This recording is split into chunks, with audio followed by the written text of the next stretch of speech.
વજ્જાયાણમ. ઓમ નમો વજ્જાયાય.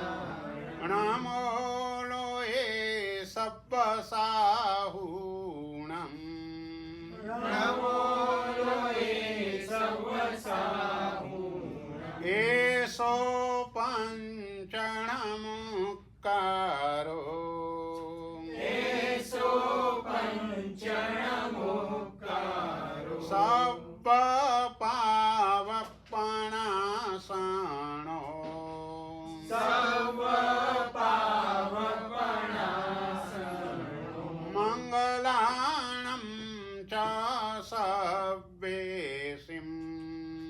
મંગલાણં ચ સર્વેસિ. પઢમં હવૈ મંગલમ. પરમં હવૈ મંગલં. ચત્તારી મંગલમ. ચત્તારી મંગલં. હરિહંતા મંગલમ. હરિહંતા મંગલં. સિદ્ધા મંગલમ. સિદ્ધા મંગલં. સાહુ મંગલમ. સાહુ મંગલં. કેવલી પન્નતો ધમ્મો મંગલમ. કેવલી પન્નતો ધમ્મો મંગલં. ચત્તારી લોગુત્તમા. ચત્તારી લોકોત્તમા. હરિહંતા લોગુત્તમા. હરિહંતા લોકોત્તમા. સિદ્ધા લોગુત્તમા. સિદ્ધા લોકોત્તમા. સાહુ લોગુત્તમા.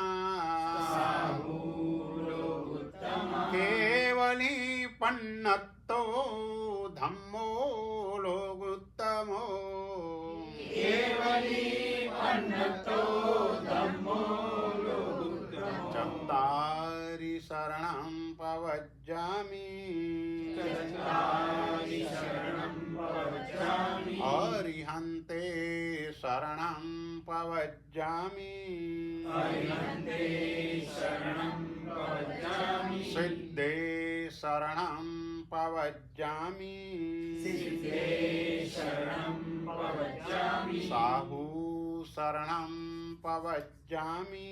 સાહુ શરણં પ્રવક્ષ્યામિ. કેવલી પન્નત્તં ધમ્મં શરણં પવજ્જામિ. કેવલી પન્નત્તં ધમ્મં શરણં પ્રવક્ષ્યામિ. નિબ્બાણમગ્ગે વરજાનકપં. પાણાસિયાશેષગુવાઈદપં. માયં જીર્ણાણં શરણં ગુહાણં. નમામિ નિત્યં તિજગપહાણં. 12 નૌકા.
વંદિતતા સૂત્રની પહેલી ગાથામાં મંગલાચરણ અને વિષય, બીજી ગાથામાં 124 અતિચારમાંથી 85 અતિચારોનું વર્ણન કરવાનું છે તે બાબત, ત્રીજી ગાથા પાપનું મૂળ પરિગ્રહ છે અને ચોથી ગાથામાં સાના દ્વારા આપણે કર્મ બાંધીએ છીએ એ વાત એ ભૂમિકા રૂપે કરીએ.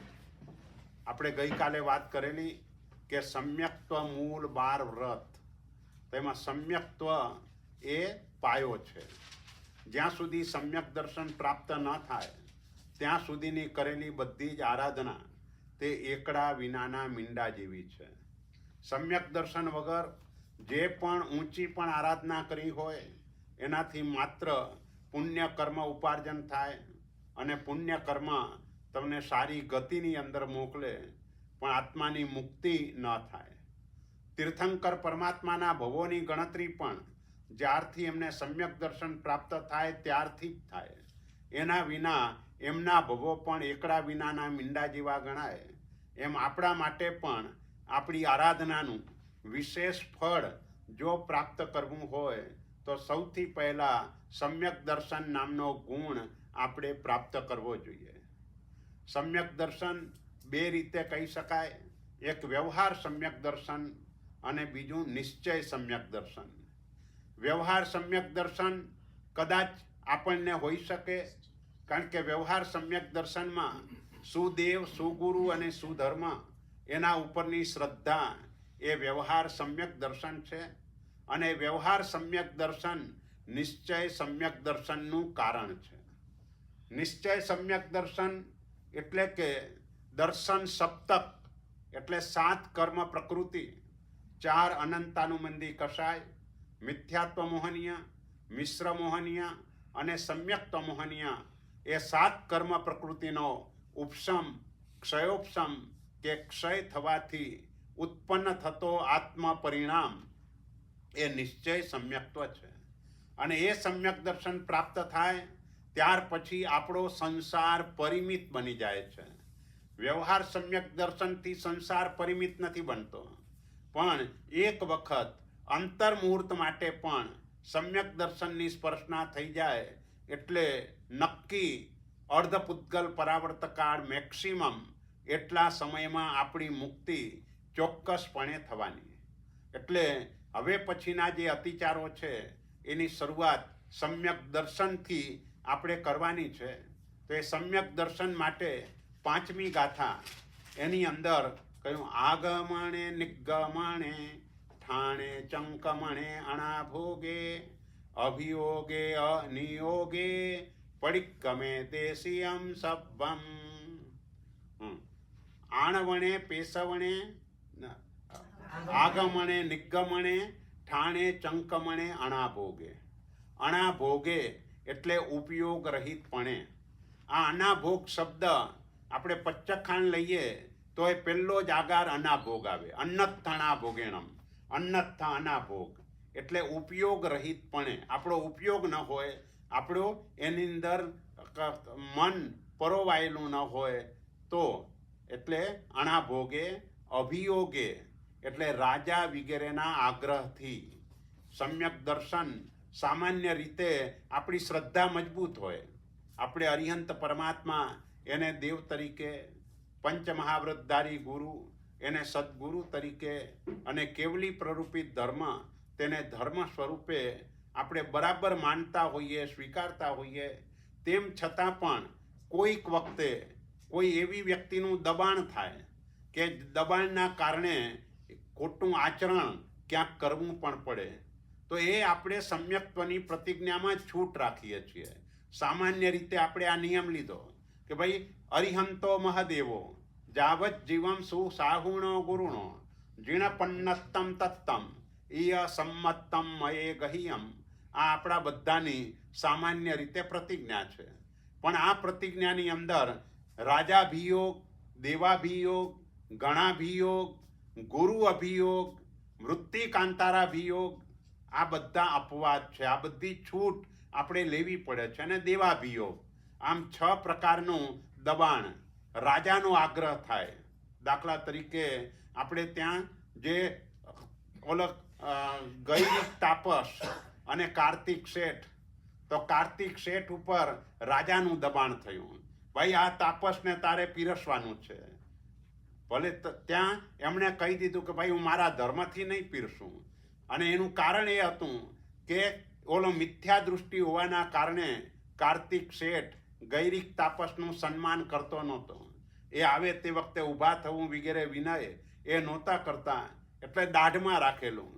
અને જેવું રાજાએ જમવા માટે આમંત્રણ આપ્યું એટલે તરત જ એણે કહ્યું, તમારે ત્યાં જમવા આવું, પણ મારી એક શરત, કાર્તિક મને ભોજન પીરસે તો હું જમવા આવું.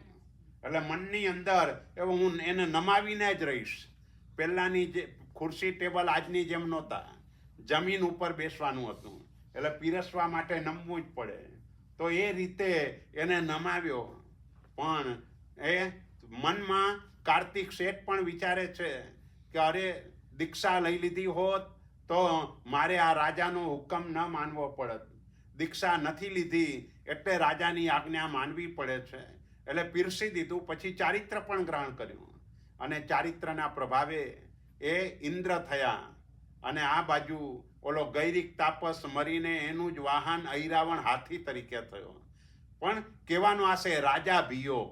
એની ઈચ્છા નહોતી, પણ રાજાનો આગ્રહ હતો. એટલે રાજાના આગ્રહના કારણે મિથ્યા દૃષ્ટિને પણ આ રીતે પણ નમવું પડ્યું.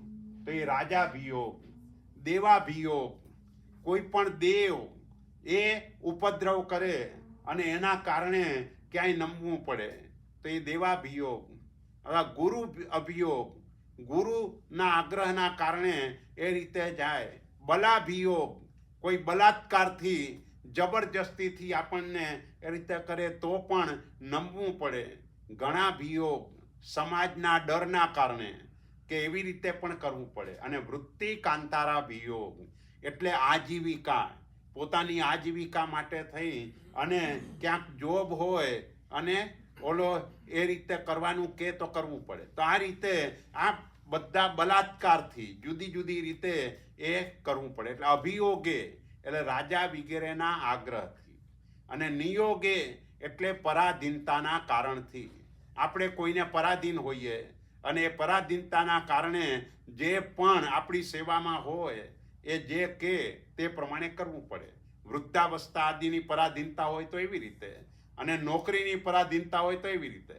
પણ એ પરાધીનતાના કારણે હવે શું તો કે મિથ્યા દૃષ્ટિના સ્થાનકે આગમણે આવતા, નિગમણે જતા, ઠાણે એ સ્થાનકે ઊભા રહેતા, ચંકમણે એટલે એ સ્થાનની અંદર આજુબાજુ ફરતા. આ રીતે કોઈ પણ દિવસ સંબંધી અતિચાર લાગ્યો હોય તો એ સર્વ અતિચારનું હું પ્રતિક્રમણ કરું છું. એટલે એનો અર્થ શું થયો કે મિથ્યા દૃષ્ટિના સ્થાનકે આપણે જવાનું નથી. જો આપણે જઈએ તો તે અતિચાર રૂપ બને અને એ દોષનું કારણ બને.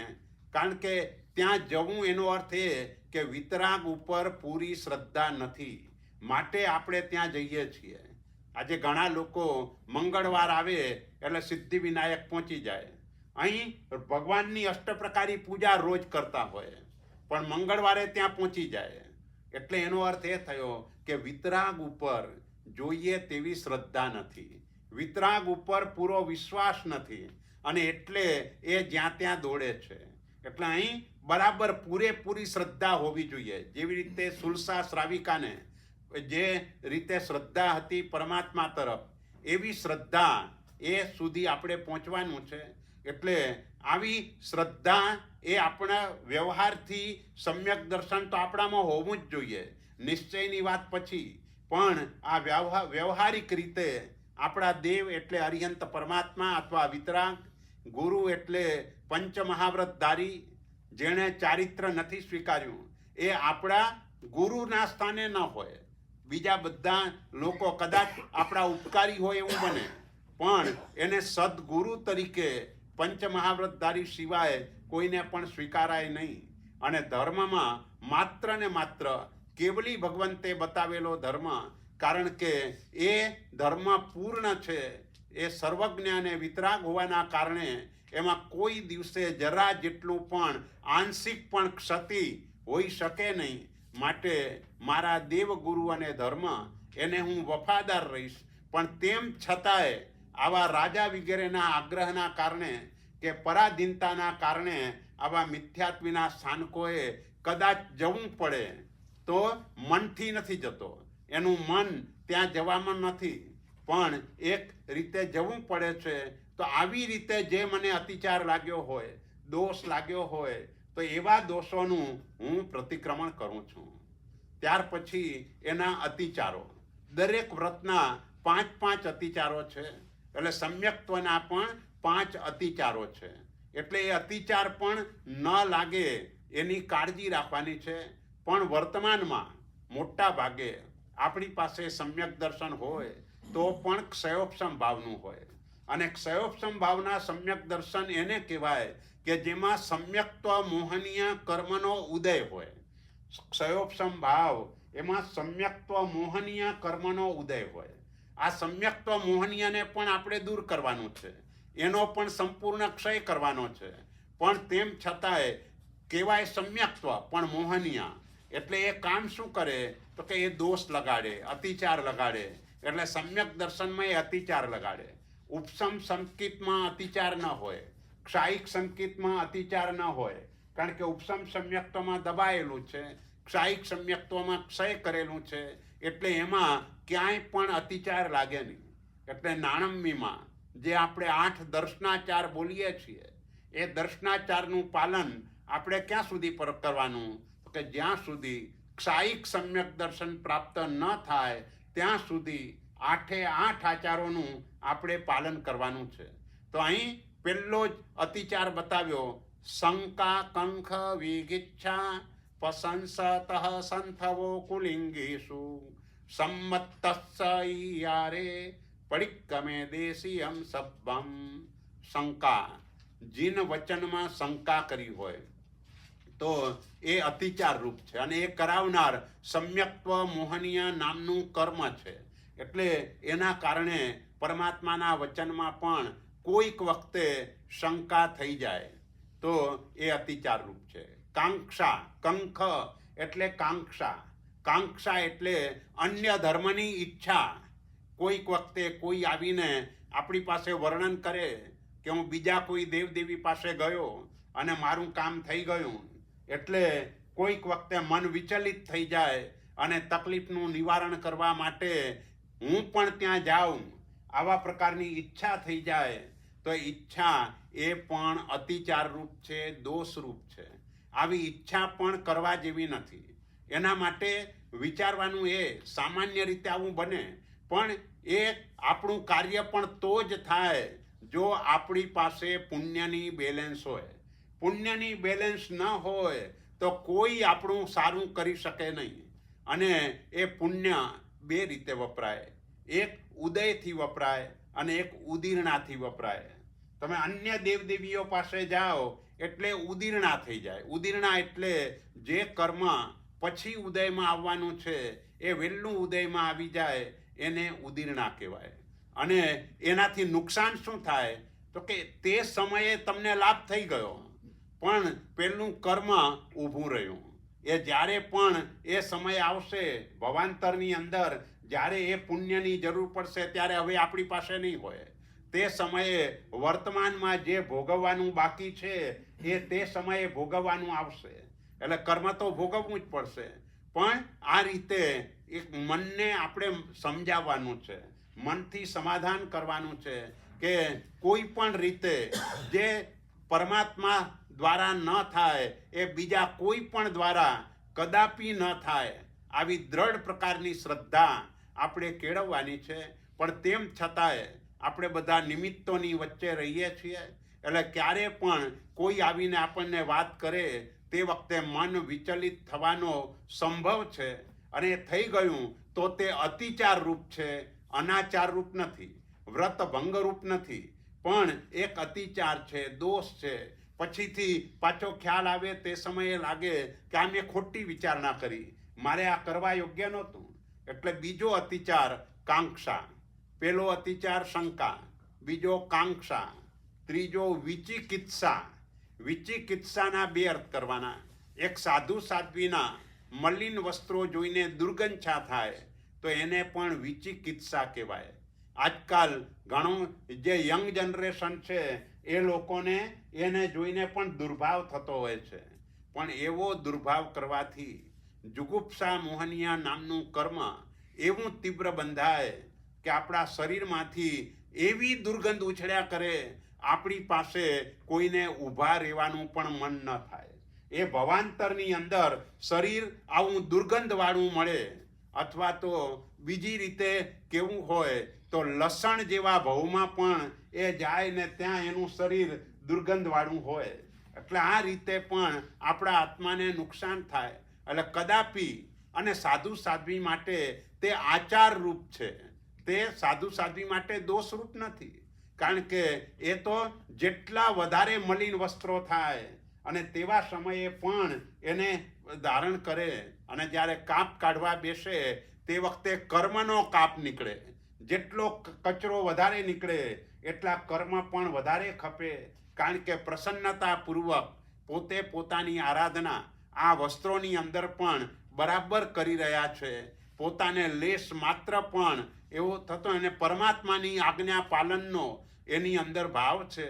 એટલે ઘણા મહાત્માઓ મહિના સુધી કે 2 મહિના સુધી પણ કાપ ન કાઢતા હોય તો એ ઉલટાનું ચારિત્ર એની સુંદરતા રૂપ છે, પણ એ દોષ રૂપ નથી. એટલે વિચિકિત્સાનો એક અર્થ આ કરવાનો કે સાધુ સાધ્વીના મલિન વસ્ત્રો જોઈ અને દુર્ગંછા ન કરવી. અને બીજો અર્થ ધર્મના ફળમાં સંશય ન રાખવો. ધર્મના ફળમાં સંશય, હું સામાયિક કરું પણ મને એનું ફળ મળશે કે નહીં, આવી જે શંકા રાખે તો એને વિચિકિત્સા કહેવાય. સામાન્ય રીતે એમ કહ્યું કે એક સામાયિક કરવાથી 92,25,25,925 આટલા પલ્યોપમનું દેવનું આયુષ્ય બંધાય. પણ એ સામાયિક ઉત્તમ પ્રકારનું થયું હોય તો એવા પ્રકારનો લાભ મળે. પણ ભાવોમાં જેટલી ત્રુટી એટલો લાભ ઓછો. એટલે જેટલું પણ આપણી એકાગ્રતા વગેરે હોય તો એટલા સુધી પણ લાભ મળે, અને હજુ પણ આગળ વધીને આ લાભ પણ અલ્પ છે. સામાયિક એક જ ભાવપૂર્વકની થઈ જાય તો કેવળ જ્ઞાનનું કારણ પણ બની જાય. કારણ કે ભગવાને કહેલું એક પણ અનુષ્ઠાન એવું નથી કે જેનું ફળ કેવલ જ્ઞાન ન હોય.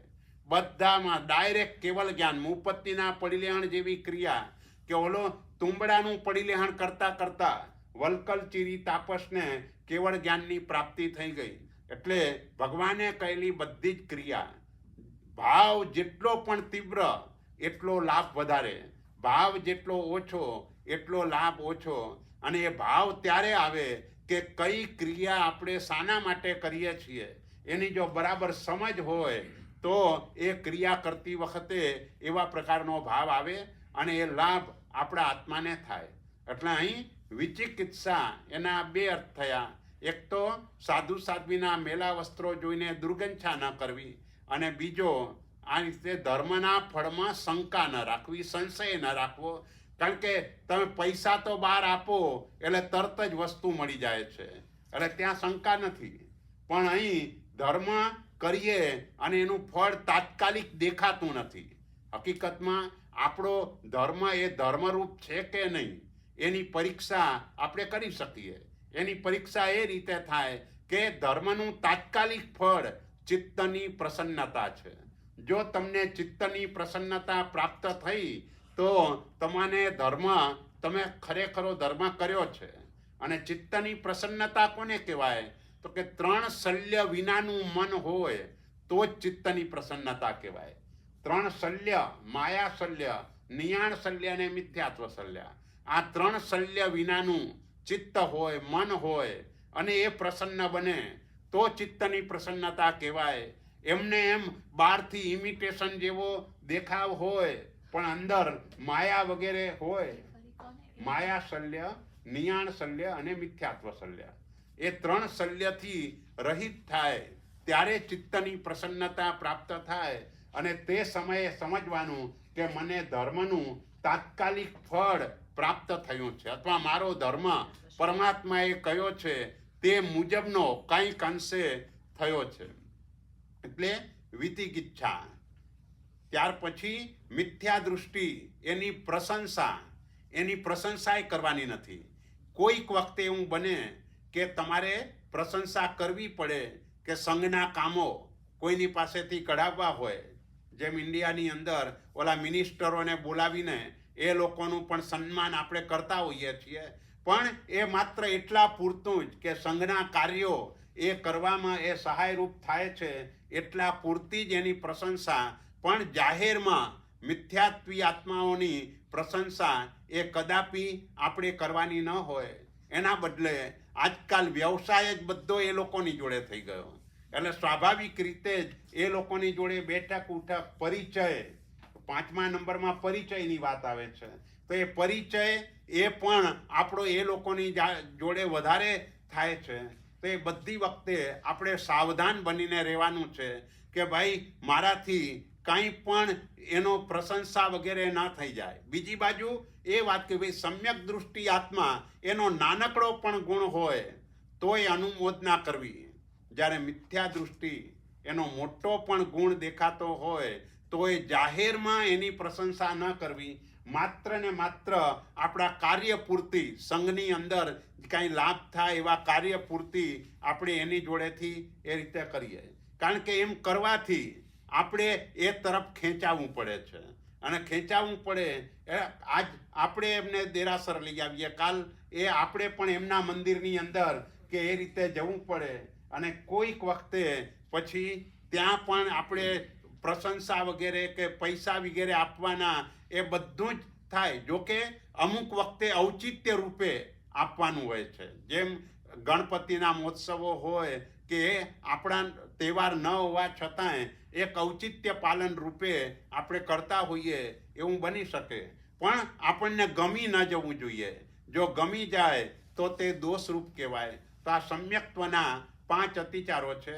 જીન વચનમાં શંકા ન કરવી, અન્ય ધર્મની ઈચ્છા ન કરવી, સાધુ સાધ્વીના મલિન વસ્ત્રો જોઈને દુર્ગંછા ન કરવી, અથવા તો ધર્મના ફળમાં સંશય ન રાખવો, મિથ્યા દૃષ્ટિની પ્રશંસા ન કરવી, અને તેનો પરિચય પણ નહીં કરવો. આ સંમત્તસ્સ ઈયારે સમ્યક્ત વ્રતને વિશે આ લાગેલા અતિચારોને, દિવસ સંબંધી લાગેલા અતિચારોને હું પ્રતિક્રમણ કરું છું. અને આ સમ્યક્ત્વની વાત કરીને આપણે બધા ગૃહસ્થ જીવન તરીકે, શ્રાવક જીવન તરીકે આપણે આરંભ સમારંભમાં બેઠેલા છીએ. રોજ આહાર વગેરેની જરૂરિયાત ઊભી હોય છે, એટલે એ પાપની આલોચના પહેલા વ્રતથી પછીથી શરૂઆત થાય છે, પણ એના વચ્ચે આપણો જે રોજનો આરંભ સમારંભ એના માટેની વાત એ 7મી ગાથાની અંદર એમને કેવી છે. છક્કાય સમારંભે પયણેય પયાવણેય જે દોષા અત્તઠ્ઠાય પરઠ્ઠા ઉભયઠ્ઠા સેવ તમ નિંદે. અર્થમાં અત્તઠ્ઠા ત્યાંથી શરૂઆત કરવાની, પોતાના માટે. અત્ત એટલે આત્મા, પોતાના માટે. પરઠ્ઠા એટલે બીજાના માટે, અને ઉભયઠ્ઠા એટલે બંનેના માટે. પોતાના માટે, બીજાના માટે કે બંનેના માટે. પયણેય પયાવણેય જે દોષા, રસોઈ બનાવી હોય, પયણે રાંધ્યું હોય, પયાવણે બીજા કોઈની પાસે રસોઈ બનાવડાવી હોય, કે જે રસોઈ બનાવતો હોય એની અનુમોદના કરી હોય, અને તેમ કરવાથી છક્કાય સમારંભે 6 કાય જીવની વિરાધના થઈ હોય. કારણ કે તમે રસોઈ બને એટલે 6 કાયના જીવની વિરાધના થાય. રસોઈ બને એટલે રસોઈમાં નમક જોઈએ, એ પૃથ્વી કાયની વિરાધના થઈ ગઈ. અને એની અંદર પણ કેટલા બધા જીવો છે, પૃથ્વી કાયની અંદર જીવો કેટલા. માત્ર તમે લીલો આવડો હોય, ભાઈ આટલો નમકનો ટુકડો લો, અને આટલા નમકના ટુકડામાં જેટલા પૃથ્વી કાયના જીવો છે એ દરેક જીવ જો કબૂતર જેવડું શરીર બનાવે તો આખા લાખ યોજનના જંબુ દ્વીપમાં ન માય. આટલા બધા જીવો ખાલી આટલા પૃથ્વી કાયના ટુકડામાં છે. એવી જ રીતે પાણી, એક જ પાણીનું ટીપું, એક જ ટીપું, અને પાણીના એક જ ટીપામાં જેટલા પાણીના જીવો છે, પાણી સિવાયના બીજા જીવો જુદા, પણ જેટલા પાણીના જીવો છે એ દરેક જીવ જો સરસવ જેટલું શરીર બનાવે તો આખા લાખ યોજનના જંબુદ્વીપમાં ન માય. એમ અગ્નિ ચોખાના દાણા જેટલો નાનકડો કણિયો, એટલા અગ્નિના કણિયામાં જેટલા અગ્નિકાયના જીવો છે એ દરેક જીવ જો ખસખસ જેવડું શરીર બનાવે તો આખા લાખ યોજનના જંબુદ્વીપમાં ન સમાય. એમ પવન તો લીલું જે આપણે ઓલું પાન એટલો ભાગ, એટલા ભાગમાં જેટલા, એટલે નાનકડું પાન, એટલા ભાગમાં જેટલા પવનના જીવો છે એ દરેક જીવો જો માથાની લીખ જેટલું શરીર બનાવે તો લાખ યોજનના જંબુદ્વીપમાં ન મારે. બોલો, આટલા બધા જીવો પૃથ્વી, પાણી, અગ્નિ, વાયુ, વનસ્પતિમાં પ્રમાણમાં એકમાં ઓછા ને એકમાં વધારે. સાધારણ વનસ્પતિ છે એમાં વધારે, અને પ્રત્યેક વનસ્પતિ જે આપણે શાકભાજીને બધા વાપરીએ છીએ એમાં જેટલા બીજ એટલા જીવ, કે એવી રીતે એની ગણતરી કરાય. એટલે પ્રમાણમાં પૃથ્વી, પાણી, અગ્નિ, વાયુના પ્રમાણમાં પ્રત્યેક વનસ્પતિમાં જીવો ઓછા છે, સાધારણ વનસ્પતિની અંદર જીવો વધારે છે. પણ તો પણ આપણી એક ટંકની રસોઈ બને એમાં નમક તો જોઈએ જ, તો એટલે પૃથ્વી કાયની વિરાધના થઈ ગઈ. રસોઈ બને એમાં પાણી જોઈએ, એ અપકાયની વિરાધના થઈ ગઈ. ગેસ વગર રસોઈ ન થાય તેવું કાયની વિરાધના થઈ. અમુક પવન ન હોય ત્યાં સુધી ગેસ ચાલે નહીં, એટલે વાયુકાયના જીવની વિરાધના થઈ. અને શાકભાજી, ફ્રૂટ એ બધું વાપરીએ એ વનસ્પતિના જીવની વિરાધના થઈ. અને એ પાંચે ગરમ ગરમ હોય અને નીચે એમ જ કાંઠલો મૂક્યા વગર મૂકી દીધું તો આજુબાજુમાં કીડી વગેરે જીવો હોય તો એ પણ મરી જાય તો ત્રસજીવની વિરાધના થઈ. એટલે છક્કાય સમારંભે આપણી જે રસોઈ બને છે એની અંદર 6 કાયના જીવની વિરાધના થાય. કે મકાન બનાવો તો એ 6 કાયના જીવની વિરાધના થાય. આ આરંભ સમારંભ આપણા કોઈ પણ પ્રકારના થાય, કારણ કે ગૃહસ્થ જીવન એટલે આરંભ સમારંભનું પાપ એને લાગે જ. કોઈ સાધુ સાધ્વીજી મહારાજને આ પાપ ન લાગે, કારણ કે એના નિમિત્તે બનેલું એ મહાત્માઓ લેતા નથી, અને માટે એમને એ દોષ ન લાગે. પણ આપણને તો આ દોષ લાગે જ. એટલે એક દૃષ્ટિએ કેવું હોય તો આપણું ઘર પણ કતલખાનું જ થયું. ઓલું કતલખાનામાં પંચેન્દ્રિય જીવોની વિરાધના થાય છે, આપણા ઘરમાં એકેન્દ્રિય જીવોની વિરાધના આ રીતે ચાલુ ને ચાલુ જ રહે છે. એટલે આ રીતે પોતાના માટે, બીજાના માટે કે બંનેના માટે રાંધતા, રંધાવતા કે રાંધતાને સારો માનતા જે કોઈ 6 કાયમાંના કોઈ પણ જીવની વિરાધના થઈ હોય, તમ નિંદે, તેને હું આત્મસાક્ષીએ નિંદું છું. આ રીતે 7મી ગાથાની અંદર એ વાત કરી. હવે જે 8મી ગાથા છે એની અંદર પહેલા વ્રતની શરૂઆત 9મી ગાથાથી છે, પણ 8મી ગાથાની અંદર એનો 12 વ્રત, શ્રાવક એ 12 વ્રતથી યુક્ત હોય, કારણ કે 12 વ્રતનું પાલન કરવાનું હોય છે અને સમ્યક્ત્વ મૂળમાં હોય, એટલે 12 વ્રત માટેની વાત તે 8મી ગાથામાં કહે છે.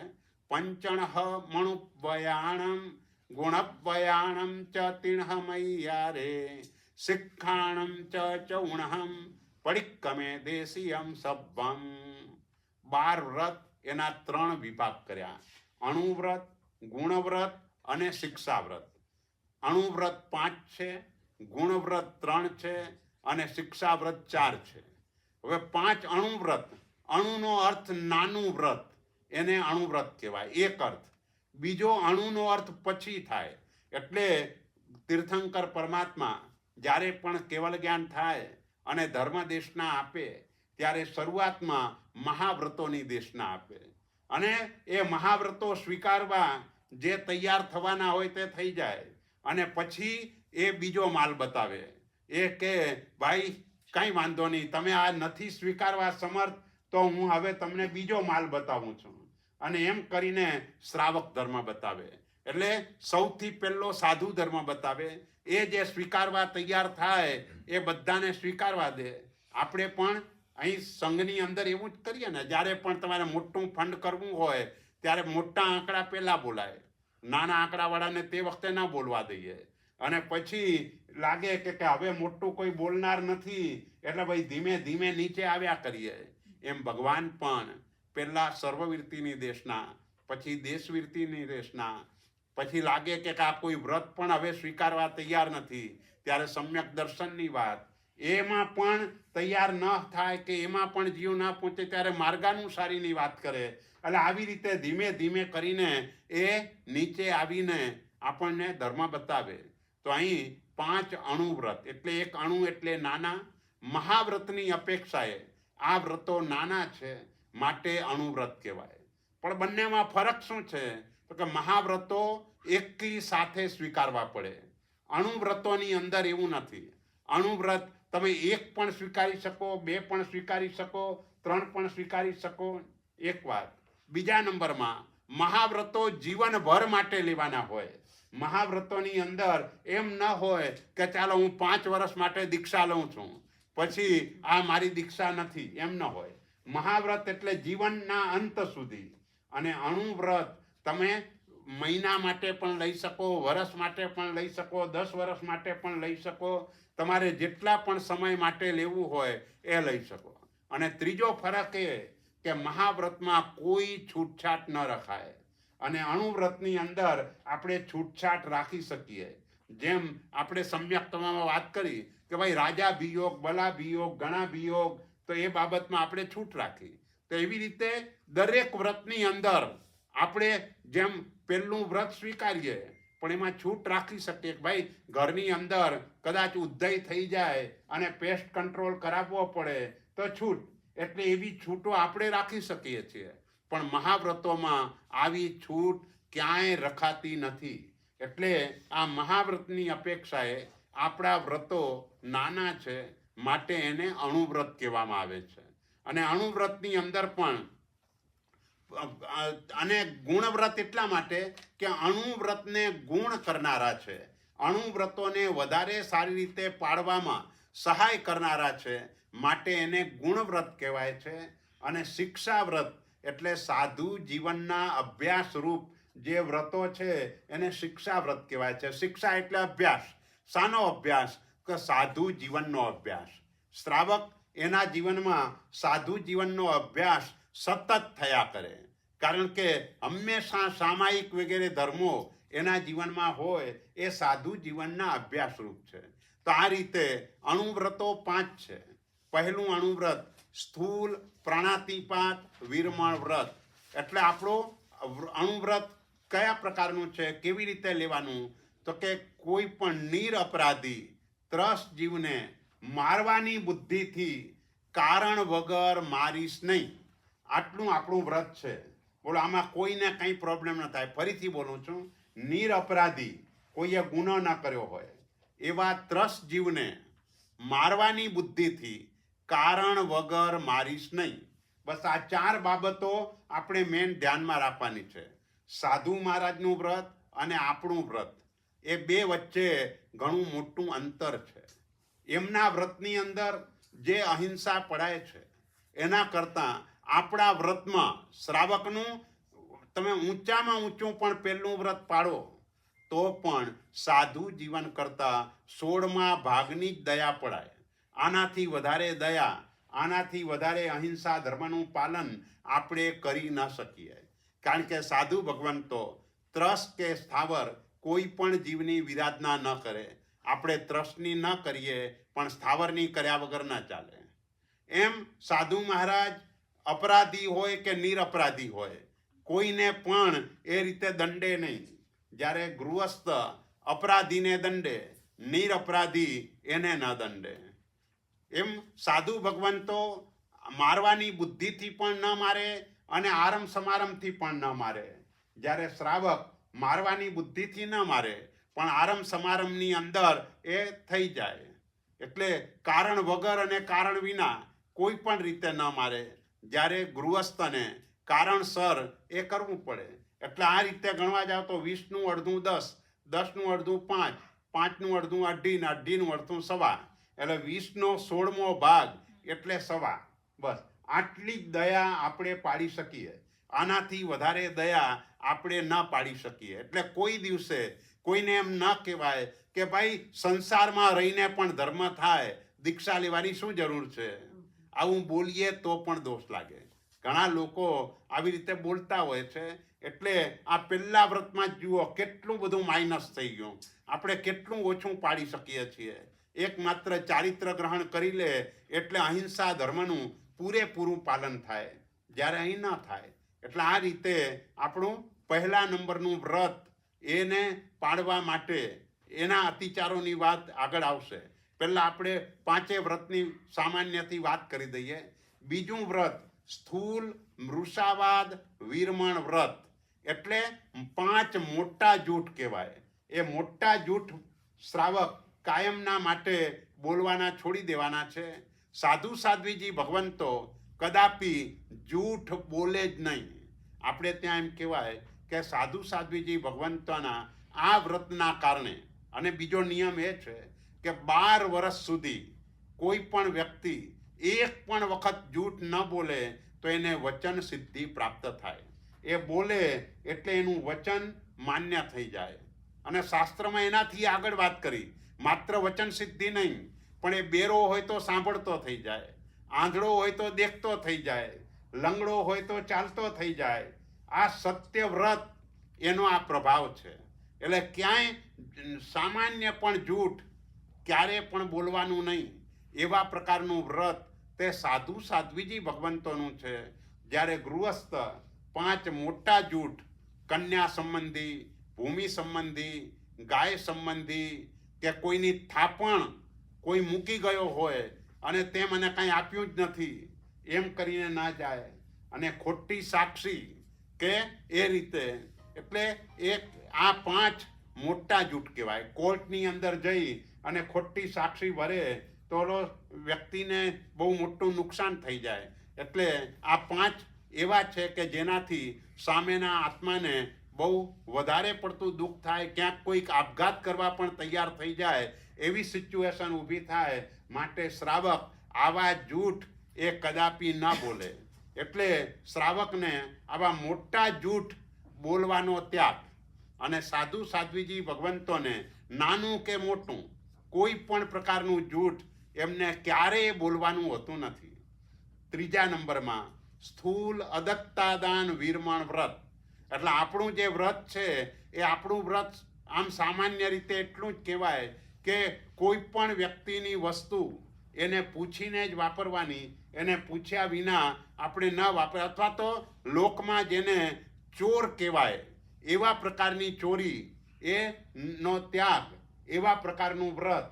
જ્યારે સાધુ સાધ્વીજી ભગવંતો એને 4 અદત્તનો ત્યાગ હોય.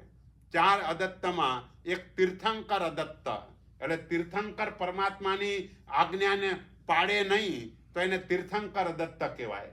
ભગવાનની ચોરી કરી, પ્રતિક્રમણ ન કરે કે પડીલેહણ ન કરે, ગોચરી દોષવાળી લાવે તો આ બધું તીર્થંકર અદત્ત કહેવાય. ગુરુ અદત્ત એટલે ગુરુ મહારાજ ભગવાનની આજ્ઞા હોય પણ ગુરુની આજ્ઞા ન હોય. કારણ કે ગુરુ એની પ્રકૃતિને જાણતા હોય અને એ નિષેધ કરે. કોઈ કે મારે વર્ષી તપ કરવો છે, ગુરુ મહારાજ નિષેધ કરે, ભાઈ તારે વર્ષી તપ નથી કરવાનો, તારે કરવી જ હોય તો વર્ધમાન તપની ઓળીઓ કર. એ જાણે છે કે ભાઈ જો વર્ષી તપ કરશે તો પાછો બેસણાના દિવસે એ વિચારો આવશે, ભાઈ આજે કોને ત્યાં આવી ગોચરી મળશે, કોને ત્યાં મહેમાન આવ્યા હશે, કે ત્યાં જાઉં તો મારું આ રીતે બધું બરાબર સચવાય. એટલે એ રીતે તીર્થંકરની આજ્ઞા હોય પણ ગુરુની આજ્ઞા ન હોય, અને તેમ છતાંય એ આજ્ઞાનો ભંગ કરે તો ગુરુ અદત્તનું પાપ લાગે. એમ સ્વામી અદત્ત, વસ્તુનો જે માલિક હોય એ માલિકને પૂછીને જ એ વસ્તુનો ઉપયોગ થાય, એને પૂછ્યા વગર ન થાય.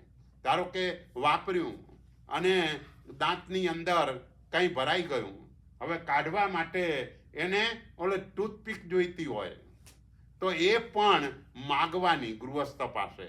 નીચે પડી હોય તો એ ગૃહસ્થને પૂછ્યા વિના લઈ ન શકે.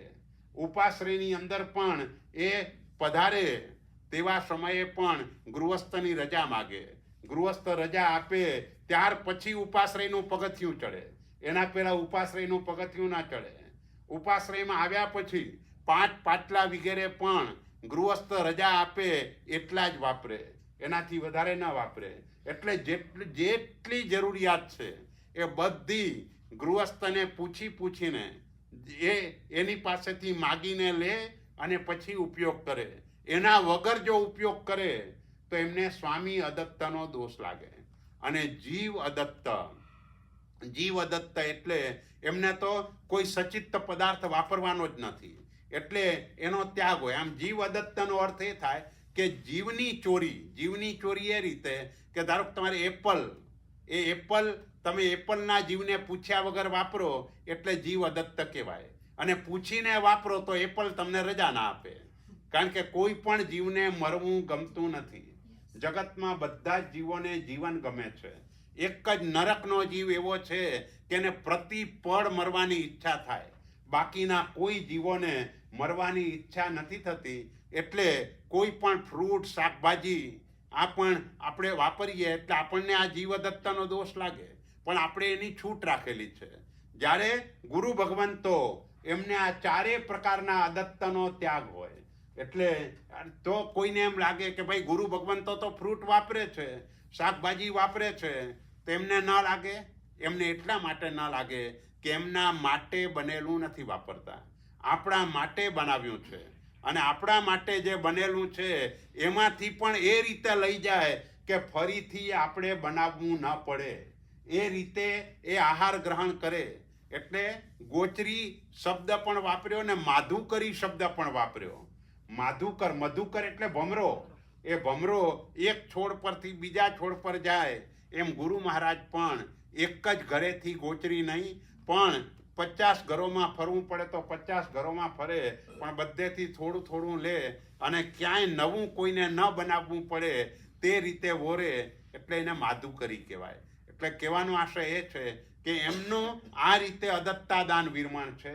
અને આપણું અદત્તાદાન વિરમણ એટલે લોકમાં કોઈ આપણને ચોર ન કે, બસ એટલા પૂરતું જ. આપણને દોષ તો લાગે અમુક રીતે, કોઈ પેપર વાંચતો હોય ને આપણે મોઢું નાખીને સમાચાર વાંચીએ તો એ દોષ લાગે, કારણ કે એ સ્વામી અદત્ત છે. આપણે એના પૈસા નથી ખર્ચ્યા, જેને ખર્ચ્યા છે એની રજા લેવી જોઈએ અને પછી આપણે એ વંચાય, એના વિના ન વંચાય. એટલે કોઈની પણ વસ્તુમાં એમને એમ જો તમે વાંચી લો, કોઈનો મોબાઈલ લઈને કાંઈ સમાચાર એમને એમ જોઈ લો એને પૂછ્યા વિના, તો એ સ્વામી અદત્ત કહેવાય. તો એવું પાપ આપણે સ્વામી અદત્ત એ આપણા માટે છે. બાકીના જે અદત્ત છે એ બાકીના અદત્તમાં આપણે પૂરું પાડી નથી શકતા. ભગવાનની આજ્ઞાનું બધી આજ્ઞાનું પાલન આપણાથી નથી થતું. ગુરુ મહારાજની પણ બધી આજ્ઞાનું પાલન આપણે મોટા ભાગે કરતા હોતા નથી. એમ જીવ અદત્ત તો શક્ય જ નથી. એટલે આવી રીતે આ રીતે ત્રીજું વ્રત છે. ચોથું વ્રત ગુરુ મહારાજ માટે મૈથુન વિરમણ વ્રત. એમના માટે મૈથુન વિરમણ વ્રત એટલે મન વચન અને કાયાથી એનો સંપૂર્ણપણે ત્યાગ. અને આપણા માટે સ્વદારા સંતોષ પરસ્ત્રી ગમન વિરમણ વ્રત. પોતાના પતિ અથવા તો પત્ની એની અંદર પૂર્ણ સંતોષ અને એના સિવાયના બધા જ દીકરીઓ કે ભાઈઓ એ બધા માતા પિતા સમાન, ભાઈ બહેન સમાન કે એ રીતે આપણે ગણવાના છે. એટલે આપણા માટે આ રીતે સ્વદારા સંતોષ અને પરસ્ત્રી ગમન વિરમણ વ્રત. સૌથી કઠિન વ્રત કોઈ હોય તો આ ચોથું વ્રત છે. આ સૌથી વધારે કઠિન છે. અને સૌથી વધારે કઠિન હોવાનું કારણ એ છે કે 5 ઇન્દ્રિયોની અંદર એક સ્પર્શનેન્દ્રિય ચામડી, એનો વિરહ કોઈ પણ ભવમાં આપણને થતો નથી. જ્યાં જઈએ ત્યાં આપણને આ શરીર તો મળે. અને એટલે એનો વિષય જીવને વધારે પ્રિય છે. મૈથુન એટલે સ્પર્શનેન્દ્રિયનો વિષય થઈ ગયો. એટલે સ્પર્શનેન્દ્રિયનો વિષય વધારે ગમે છે. બીજી રીતે પણ જે પણ ભવમાં જઈએ, જ્યાં પણ જઈએ ત્યાં બાકીની ઇન્દ્રિયો અમુક સ્થાને હોય, જ્યારે ચામડી આખા શરીરમાં હોય. એટલે એ દૃષ્ટિએ પણ એની વિકૃતિ જીવમાં વધારે હોય. એટલે સહજતાથી એને કોઈ પણ સામે પ્રતિપક્ષી એ જોતા, પુરુષ હોય તો સ્ત્રીને જોતા કે સ્ત્રી હોય તો પુરુષને જોતા, મોટા ભાગે વિકૃતિના ભાવો થવાની શક્યતા છે. બધાને થાય જ એવું નથી, પણ થવાની શક્યતા છે. એટલે એના માટે જો પહેલા, બીજા, ત્રીજા વ્રતની અંદર ગુરુ ભગવંતોને પણ અમુક અપવાદ માર્ગ આપેલા છે. આમાં ચોથામાં કોઈ અપવાદ માર્ગ છે જ નહીં. અપવાદ માર્ગ તો નથી, પણ એનાથી આગળ વધીને એના માટે 9 બીજા કાયદા બતાવી દીધા. 9 વાળનું વિશુદ્ધ પાલન એ થવું જ જોઈએ.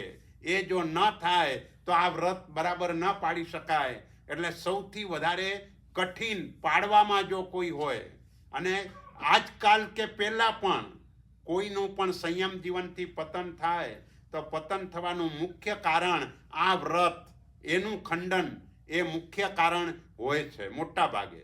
એટલે આ રીતે આ વ્રતની અંદર વધારે કાળજી લેવાની છે. 5મું વ્રત ગુરુ મહારાજ માટે પરિગ્રહ વિરમણ વ્રત. પરિગ્રહનો સર્વથા ત્યાગ. કોઈ એમ કે ના ભાઈ ગુરુ મહારાજ પાસે વસ્ત્ર હોય, પાત્ર હોય, કામળી હોય, તો આ તો બધું ગુરુ મહારાજ રાખે છે. એ રાખે છે પણ એના તરફ મમત્વ નથી, માટે એને પરિગ્રહ ન કહેવાય. સંગ્રહ કરીને રાખે તો પરિગ્રહ કહેવાય. એમાં પણ આચાર્ય સંગ્રહ કરે તો પરિગ્રહ ન કહેવાય, કારણ કે આચાર્યને સંગ્રહશીલ કયા છે. આચાર્ય ભગવંતો ઉપર તે સમુદાયની જવાબદારી છે. એટલે કોઈ પણ સાધુ સાધ્વીજી ભગવંતને ક્યારે પણ કોઈ વસ્તુની જરૂર પડે તો આચાર્ય મહારાજ તરત પહોંચાડી શકે. એટલા માટે આચાર્ય મહારાજ આવો સંગ્રહ કરી શકે, પણ બીજા કોઈ પણ સાધુ સાધ્વીજી ભગવંતો જરૂર કરતાં વધારે કંઈ પણ રાખી શકે નહીં. એટલે ડાયરેક્ટ સાધુ સાધ્વીને જઈને આપણે ઓરાવવાનું નથી, આપણે ગુરુ મહારાજને ઓરાવવાનું, અને ગુરુ મહારાજ એ સાધુ સાધ્વીને પહોંચાડે. અને સાધુ સાધ્વીજી ભગવંતોએ આપણને ડાયરેક્ટ કહ્યું હોય તો એ ગુરુને પૂછીને પછી આપણે લાવી આપવાનું હોય. એમને એમ લાવીને આપીએ તો પણ આપણને દોષ લાગે. એટલે આ રીતે પરિગ્રહ વિરમણ સર્વથા પરિગ્રહના સંપૂર્ણ ત્યાગી છે. અને આપણા માટે પરિગ્રહનું વિરમણ શક્ય નથી. આપણા માટે પરિગ્રહ પરિમાણ વ્રત. આપણે પરિગ્રહનું પ્રમાણ નક્કી કરીએ, ભાઈ હું આટલું જ રાખીશ, ધન આટલું જ રાખીશ, સોનું ચાંદી આટલું જ રાખીશ, કે ઘરો આટલા રાખીશ, દુકાનો આટલી રાખીશ, ખેતરો આટલા રાખીશ, આનાથી વધારે નહીં રાખવું. તો એ પ્રકારનું આપણું વ્રત છે. તો આ રીતે આ જે 5 વ્રતો છે એ 5 વ્રતોનો બીજી રીતે ભૌતિક દ્રષ્ટિએ પણ લાભ જોઈએ તો ભૌતિક દૃષ્ટિએ લાભ એ છે કે આ અહીં કને પણ બધાનું જે આરોગ્ય સારું છે એ સારા આરોગ્યનું કારણ પહેલું વ્રત છે. જે પણ પહેલા વ્રતનું સારી રીતે પૂર્વજન્મોમાં પાલન કર્યું હોય એનું આરોગ્ય હંમેશા સારું રહે, એ દીર્ઘાયુષી હોય, એનું આયુષ્ય સારું હોય, એનો પરિવાર પણ એવા પ્રકારનો હોય કે પરિવારનો બધા જ સભ્યો બહુ જ સરળ હોય. એટલે આખું બધું એ મળવાનું કારણ પહેલું વ્રત છે. એટલે પહેલા વ્રતના પાલનથી આપણે કે પહેલું સુખ તે જાતે નર્યા. જાતે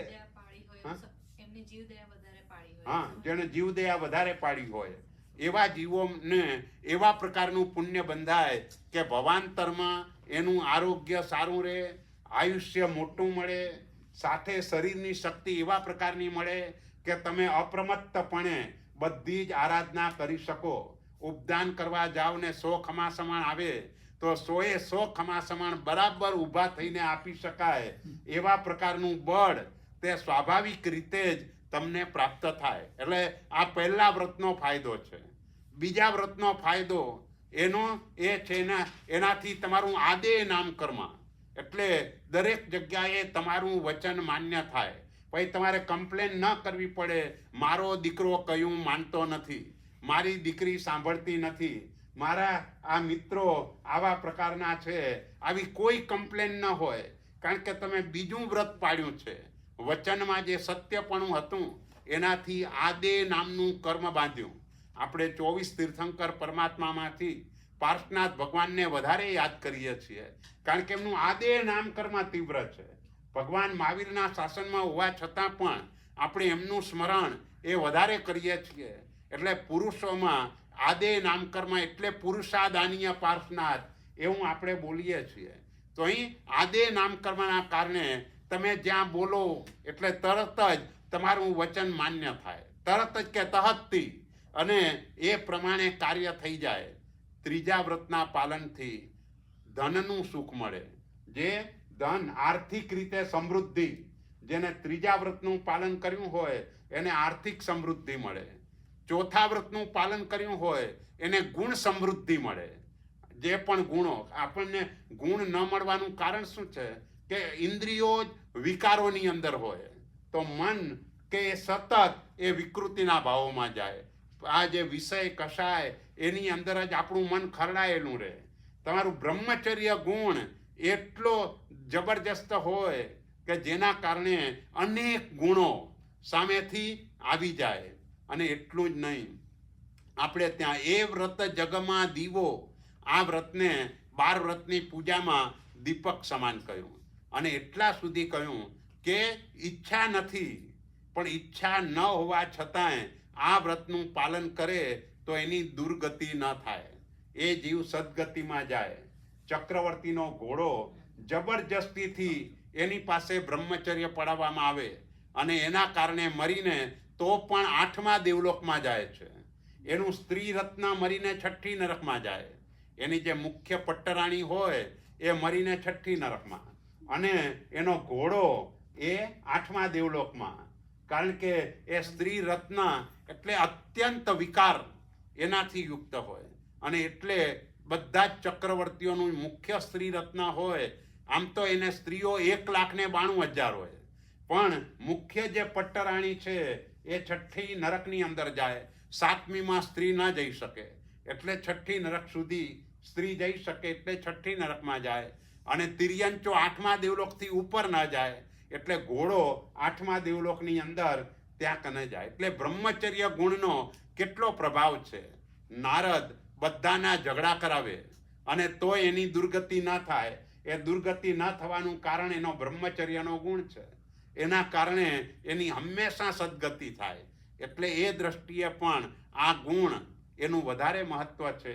ચોથા વ્રતનું વધારે મહત્વ છે. અને 5મું એ પણ ઇમ્પોર્ટન્ટ છે.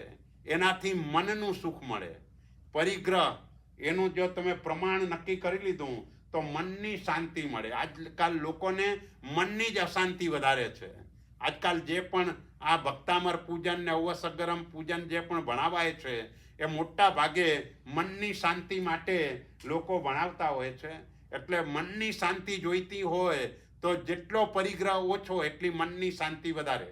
એટલે આ રીતે આ 5 વ્રતોનું પાલન કરવાથી આ દ્રષ્ટિએ પણ આપણને ભૌતિક દ્રષ્ટિએ પણ લાભ થાય છે. અને આ ભૌતિક દ્રષ્ટિએ થયેલો લાભ આધ્યાત્મિક દૃષ્ટિએ લાભ કરાવે છે.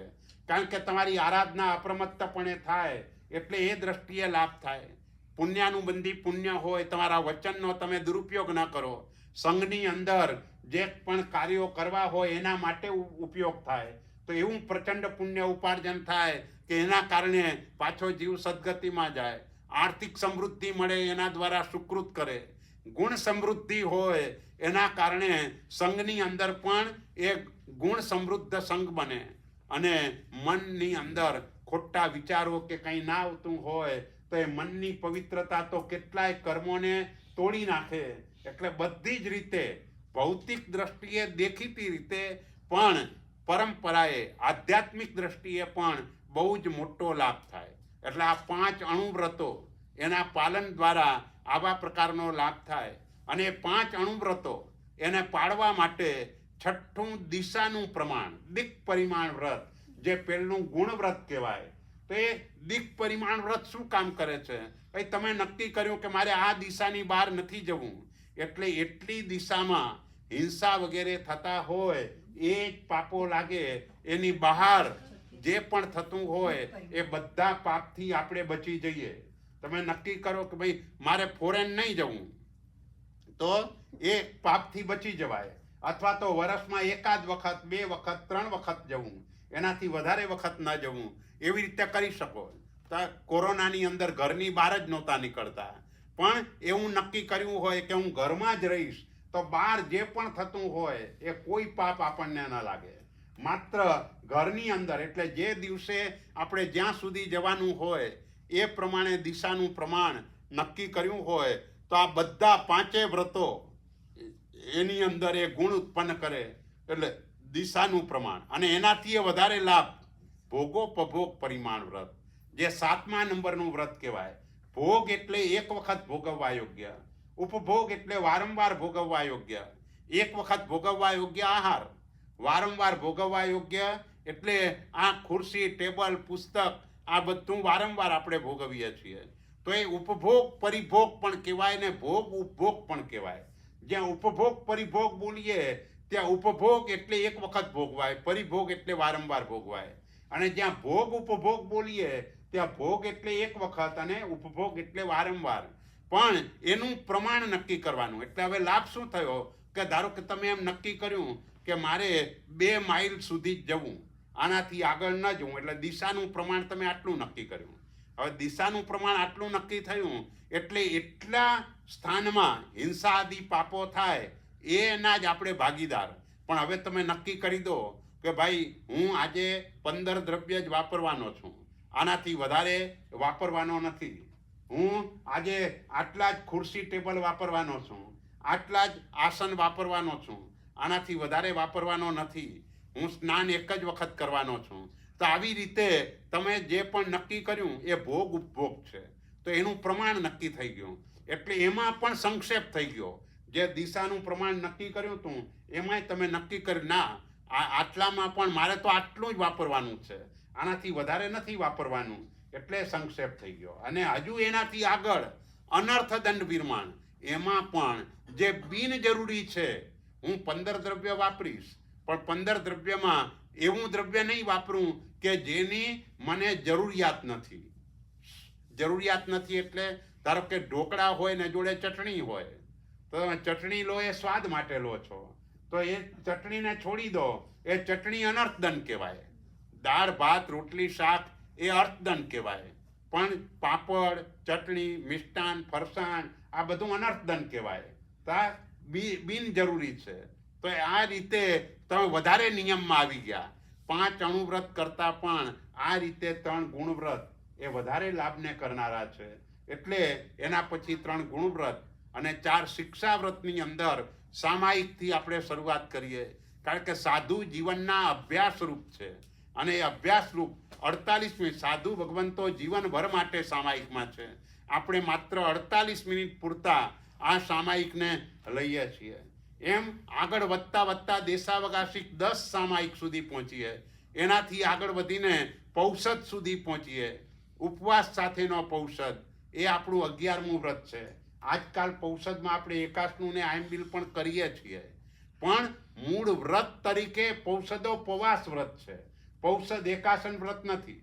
તમને ઉપદાનમાં પણ આલોચના આવી હોય તો આલોચનામાં એમ કહેશે કે ઉપવાસ સાથે આટલા પૌષધ કરવાના, એકાસના સાથે નહીં, આયંબિલ સાથે નહીં, ઉપવાસ સાથે જ કરવા જોઈએ.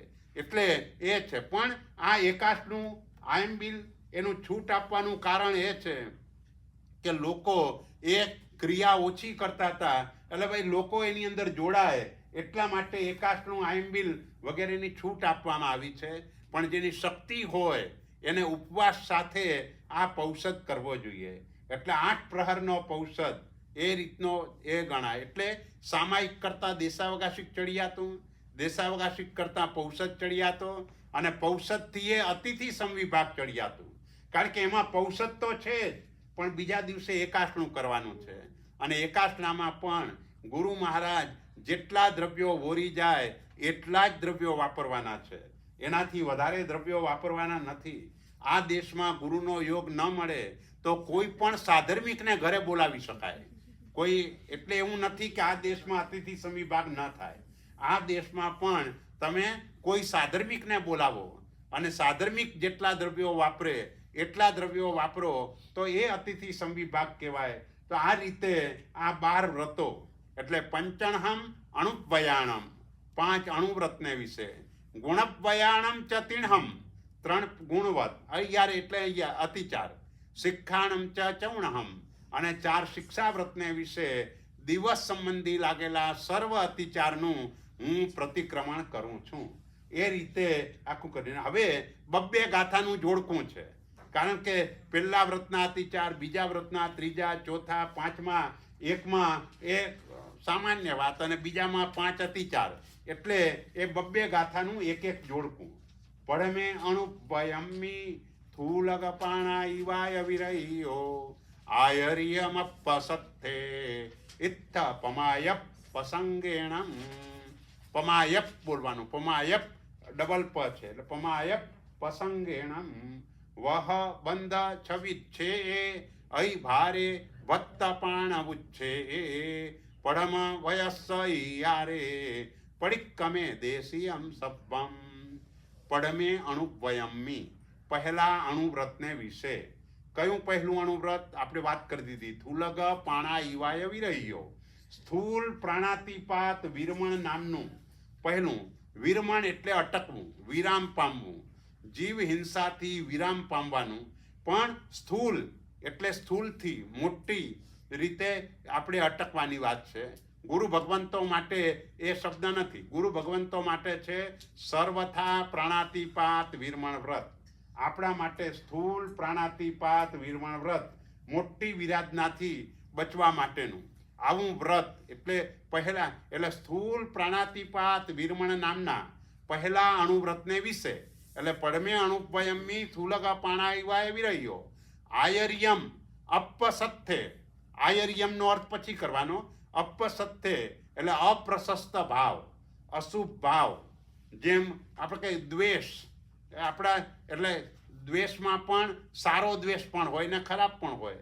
સારો દ્વેષ કયો કહેવાય? તો કે આપણા દોષો ઉપર દ્વેષ થાય એ સારો દ્વેષ કહેવાય, અને કોઈ જીવ તરફ દ્વેષ થાય એ ખરાબ દ્વેષ કહેવાય. તો એવી રીતે અહીં જે પણ વાત છે તે અપ્રશસ્ત ભાવ, અશુભ ભાવ એનાથી. અને પમાય પસંગેણમ, પ્રમાદના પ્રસંગથી, પ્રમાદના કારણે મારાથી અસત આચરણ થઈ ગયું. આયર્યમ એટલે આચરણ થયું હોય. એ બે વાત કરી. એક અશુભ ભાવનથી આચરણ થયું હોય, અને બીજા નંબરમાં પ્રમાદથી થયું હોય. પ્રમાદ પછી જુદી જુદી રીતે અનેક રીતે એના પ્રકારો પડે, પણ એ પ્રમાદથી થયું. હવે કયા કયા દોષો લાગ્યા હોય? તો કે વહ, જીવનો વધ કર્યો હોય, જીવને માર્યો હોય. અહીં કને જીવને વધારે પડતો મારવો એને પણ વધ કહેવાય. પછી બંધ એટલે દોરડા વગેરે વડે કરીને જીવોને બાંધ્યા હોય. ખાસ કરીને પશુઓને આપણે એ રીતે બાંધીને રાખતા હોઈએ છીએ, તો એ બંધ. પણ એવી ટાઈટ રીતે કે એ રીતે ન બંધાય. તમે એનું પાલન કરો છો તો એવી રીતે બાંધો કે એ આજુબાજુમાં એ ગતિ કરી શકે, જઈ શકે, જરા પણ એને ઓલ ન થાય એ રીતે. કારણ કે આપણે જે બાંધીએ છીએ એના હિત માટે આપણે કરીએ છીએ. એટલે જે હરાયું ઢોર હોય એને કોઈ દિવસે કંઈ ના આપે, બધા મારીને કાઢી મૂકે. અને જો માલિકને વશ થઈને રહે, બંધાઈને ખીલે બંધાઈને રહે, તો બરાબર એને ખાવા પીવાનું એ બધી વ્યવસ્થા બરાબર જળવાય. એટલે એ દ્રષ્ટિએ આપણે એને એ દ્રષ્ટિથી રાખતા હોઈએ છીએ. એટલે ટાઈટ રીતે કેવી રીતે ન બંધાય. છવિચ્છે અંગો પાંગો છેદવા, તો એ પણ દોષરૂપ છે. કોઈના અંગો પાંગો અને અહીં ભારે વધારે ભાર એ ઉપડાવે.